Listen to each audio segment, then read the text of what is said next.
ಇನ್ನು ಬೆಂಗಳೂರಿನಲ್ಲಿ ಧರೆಗುರುಳಿದಂತ ಬೃಹತ್ ಮರ ಲಾಲ್ಬಾಗ್ ಪಕ್ಕದ ಕ್ರಿಮಿಗಲ್ ರಸ್ತೆಯಲ್ಲಿ ಬಿದ್ದಿರುವಂತ ಮರ.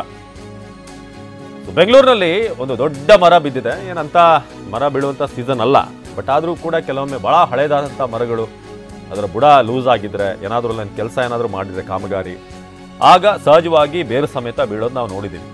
ಘಟನಾ ಸ್ಥಳಕ್ಕೆ ಸಂಚಾರಿ ಪೊಲೀಸರು ಭೇಟಿ ನೀಡಿದ್ದಾರೆ. ನೋಡಿ, ಇದೇ ಮರ.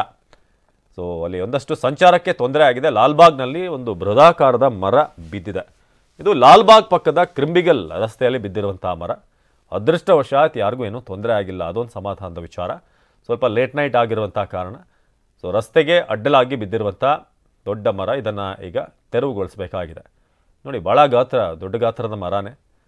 ಸ್ವಂತ ಏನು ಗಾಳಿ ಏನು ಬೀಸುವಂಥ ಸೀಸನ್ ಅಲ್ಲ, ಮಳೆ ಏನು ಇರುವಂಥ ಸೀಸನ್ ಆದರೆ ಭಾಳಷ್ಟು ಮರಗಳು ಬೀಳ್ತಾ ಇದ್ವು. ಆದರೆ ಈಗ ಬಹುತೇಕ ಹಳೇದಾದಂಥ ಮರ ಅಥವಾ ಮರದ ಸುತ್ತಮುತ್ತ ಏನು ಬುಡ ಏನಿದೆ ಅಲ್ಲಿ ಏನಾದರೂ ಸ್ವಲ್ಪ ಮಣ್ಣು ಲೂಸ್ ಆಗಿದ್ದರೆ ಅಥವಾ ಮರ ಭಾಳ ಹಳೇದಾಗಿದ್ದರೆ ಬೀಳುವಂಥದ್ದು ನಾವು ನೋಡಿದ್ದೀವಿ. ಸೊ ಇಲ್ಲಿ ನೀವು ಗಮನಿಸ್ಬೋದು, ಘಟನಾ ಸ್ಥಳಕ್ಕೆ ಸಂಚಾರಿ ಪೊಲೀಸರು ಭೇಟಿ ನೀಡಿ ಪರಿಶೀಲನೆ ನಡೆಸಿದ್ದಾರೆ. ಲಾಲ್ಬಾಗ್ನಲ್ಲಿ ಕಂಡು ಬಂದಂಥ ದೃಶ್ಯ ಇದು. ಒಂದು ದೊಡ್ಡದಾದಂಥ ಮರ ಕ್ರಿಂಬಿಗಲ್ ರಸ್ತೆಯಲ್ಲಿ ಬಿದ್ದಿದೆ. ಸೊ ಈಗ ಸಂಚಾರಿ ಪೊಲೀಸರು ಅಲ್ಲಿ ಹೋಗಿ ಮರವನ್ನು ಕತ್ತರಿಸಿ ಅಲ್ಲಿಂದ ಕ್ಲಿಯರ್ ಮಾಡುವಂಥ ಒಂದು ಲೆಕ್ಕ. ಹಾಗಾಗಿ ಆ ರಸ್ತೆಗೆ ಈಗ ವೆಹಿಕಲ್ಗಳು ಹೋಗದಾಗೆ ಅಲ್ಲಿ ವ್ಯವಸ್ಥೆ ಮಾಡಲಾಗಿದೆ.